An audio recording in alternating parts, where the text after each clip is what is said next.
So good morning students. Today we are going to see about the fabrication of optical fibers. So there are some steps in order to fabricate the fiber. So before seeing the steps we can see the fiber optic materials. Okay, what are the materials required to fabricate the optical fiber? Okay, so first what is optical fiber. So optical fiber is made up of a core and surrounding the core has a cladding, and surrounding the cladding there is a buffer coating. Okay, and buffer coating, the surrounding material is a jacket. So core has a higher refractive index than the cladding. Okay, so buffer and the jacket are the protective sheet for the fiber.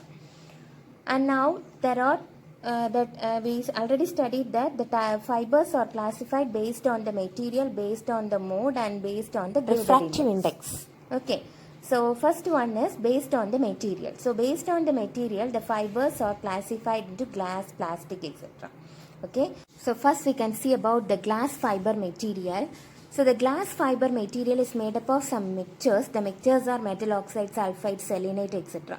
Okay, if you see the glass fiber, we cannot stretch or shrink the glass fiber, correct? Okay, we cannot stretch outward or backward or front. Okay, so we cannot stretch or shrink.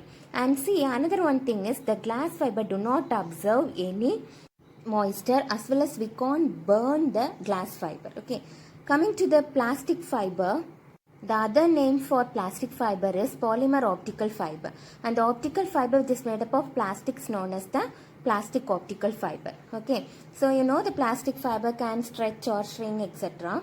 But what about this fiber means the cost is same as that of the glass, but the installation cost of this plastic optical fiber is much high when compared to glass fiber. Okay, so this is the structure of the plastic optical fiber.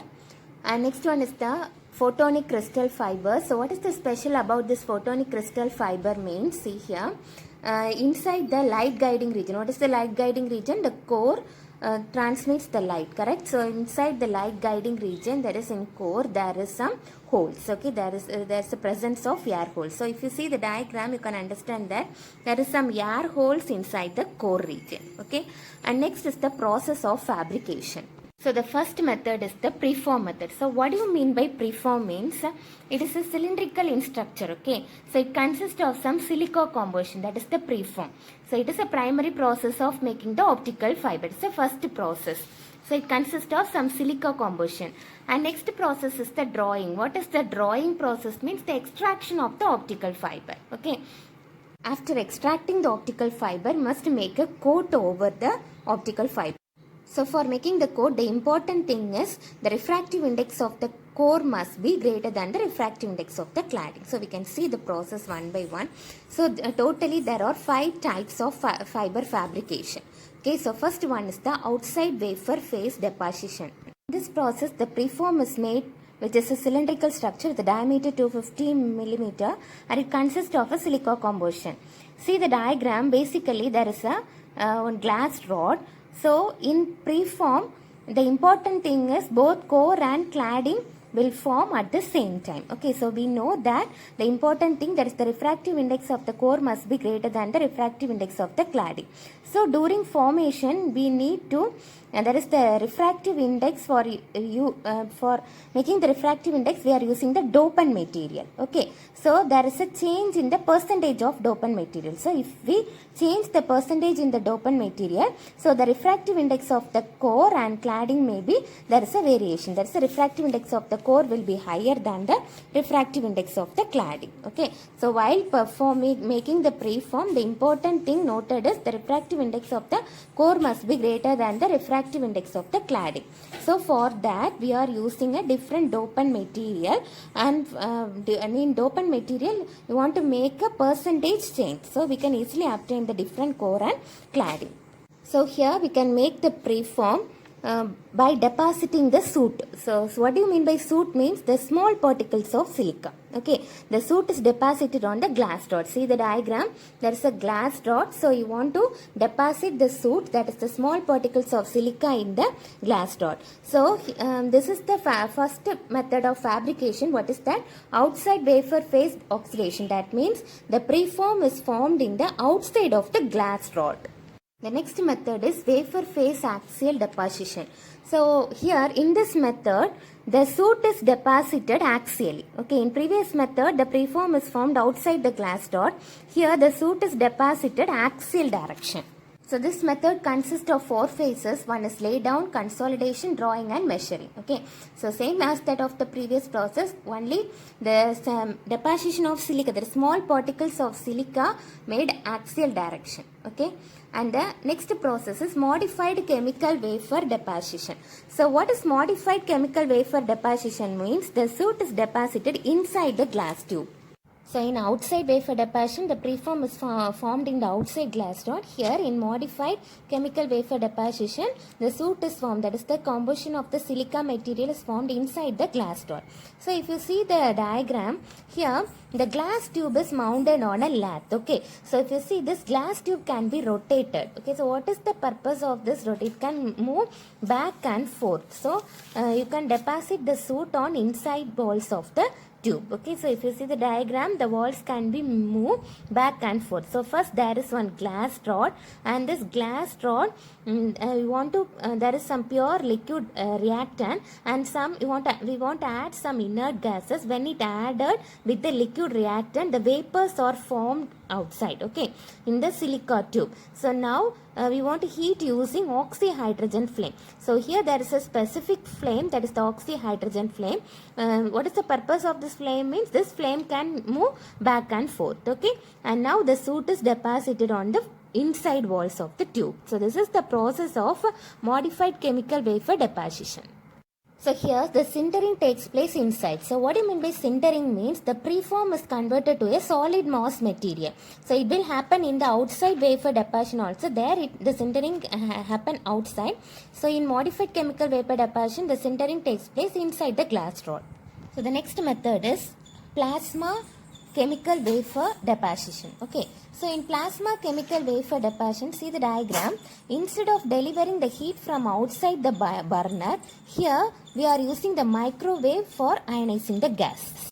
So here the plasma is formed due to this reactants. Okay, if you see here, the plasma is formed due to the various reactant materials. And next is the optic fiber cables. Okay, if you see the functions of the optical cable, there are 4 functions. First one is the fiber protection. So what do you mean by fiber protection means? The major function of the optical cable is to protect the fiber, correct? So it protects the fiber against if there is any damage or any breakage. So the damage or breakage will happen only during the installation. Okay, so the fiber that is the major function of the optical fiber is to protect the fiber against the damage and the breakage. Okay, and second one is the stability of the optical fiber. So coming to the stability, the cable fiber must have good stable condition. Okay, when compared to the uncabled fiber. So then only it increase the if there is any optical attenuation during cable means it can be minimized by the stability. Okay, so the attenuation can be reduced. And next is the cable strength. If you see the optical cables has some properties when compared to the electrical transmission wire cables. Okay, the mechanical properties means the tension, torsion, compression, etc. Hence the cable strength may be improved by increasing giving some proper design, okay, by giving the outer shed jacket, etc. That is outer buffer coating, etc. Okay, next is the identification and joining of the fiber cable. So it includes large number of optical fibers, correct? Inside there is many optical fibers. So these optical fibers may be arranged in order to use the multiple joining technique. Okay, then only for that you want to identify and then you want to join the fiber. Okay, multiple fibers. The material strength of the glass may be calculated using the relationship, that is the fiber strength, and the durability can be calculated using this formula, that is ST is equal to gamma PE divided by 4LA. So what is ST means? The cohesive strength of the fiber, okay, and gamma P is the surface energy of the material and E is the Young's modulus of the material. So the strength of the fiber strength, if there is a bulk material of glass, so you can calculate the fiber strength by using this formula. So if you see the surface flaws, there is some flaws in the glass, okay. So the strength may be reduced by the surface flaws. So it can be it can be analyzed using the Griffith theory, okay. So in order to analyze that, in order to treat the surface flaws, we can use the Griffith theory. So this Griffith theory is given by Ki is equal to S into Yc, that is root of Syc. So what is S means? The stress of the fiber, and Y is the shape of the, that is the constant value, okay. That is this Y is equal to root pi, okay. From this Griffith theory we can calculate the critical stress intensity factor also. So it is given by root of 2 into E gamma P, okay. So by using the stress intensity factor and the critical stress intensity factor, we can calculate the fracture stress of the crack, given by SF equal to root of 2E gamma P divided by Y squared C. Here if we see here, the crack SF is directly proportional to C power minus 1 by 2. Okay, C power 1 by 2. So when SF decreases by a factor 2, there is an increase in the crack. Okay, if that is when the fracture stress of the crack decreases, the crack depth may be increases. Okay, there is a increase in the crack depth.